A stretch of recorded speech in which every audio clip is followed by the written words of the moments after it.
Paper leak करने वालों की खैर नहीं, पेपर लीक करने पर होगी 10 साल की जेल और लगेगा 1 करोड़ का जुर्माना। लोकसभा में बिल पेश। बिहार टीवी 20 में आपका स्वागत है। मैं हूं आपके साथ नुसरत जहां। सार्वजनिक परीक्षा विधेयक 2024 लोकसभा में पेश कर दिया गया है। पेपर लीक मामले में दोषी पाए जाने पर 10 साल की सजा और 1 करोड़ रुपए जुर्माने का प्रावधान किया गया है। पेपर लीक बिल 5 फरवरी को केंद्रीय मंत्री डॉक्टर जितेंद्र सिंह ने लोकसभा में बिल पेश किया। बिल में पेपर लीक और दूसरे के स्थान पर परीक्षा देने पर कड़ी सजा और जुर्माने का प्रावधान किया गया है।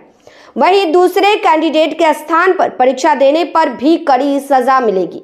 आइए जानते हैं कि पेपर लीक और नकल के किन मामलों में कितनी सजा और जुर्माने का प्रावधान बिल में किया गया है। पेपर लीक के मामले में अपराध साबित होने पर दोषी को 10 साल की जेल और 1 करोड़ का जुर्माना लगाया जाएगा।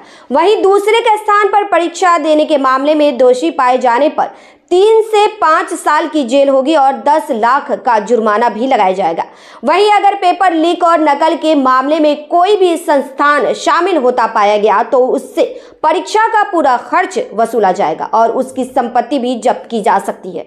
यह संज्ञेय और गैर जमानती अपराध है। संज्ञेय अपराध का मतलब होता है कि बिना मजिस्ट्रेट के ऑर्डर के जांच और अरेस्ट करना। इसमें पुलिस को किसी ऑर्डर की जरूरत नहीं होती, वह बिना ऑर्डर का कहीं भी जाकर जांच कर सकती है और अरेस्ट भी। और दूसरा गैर जमानती का मतलब होता है इसमें आपको थाने से बेल नहीं मिलता और इसमें बेल लेने के लिए आपको कोर्ट जाना पड़ता है। देश के विभिन्न राज्यों में आए दिन पेपर लीक और नकल की घटनाएं होती रहती हैं। कई राज्यों में इसके खिलाफ कानून भी बनाए गए हैं, लेकिन राष्ट्रीय स्तर पर इसके खिलाफ कोई कानून नहीं है। कई राज्यों में पेपर लीक की वजह से परीक्षाएं रद्द करनी पड़ी और दोबारा एग्जाम कराने पड़े। इसलिए केंद्र सरकार ने पेपर लीक करने वालों पर लोकसभा में बिल में कड़ी सजा और जुर्माने का प्रावधान किया है।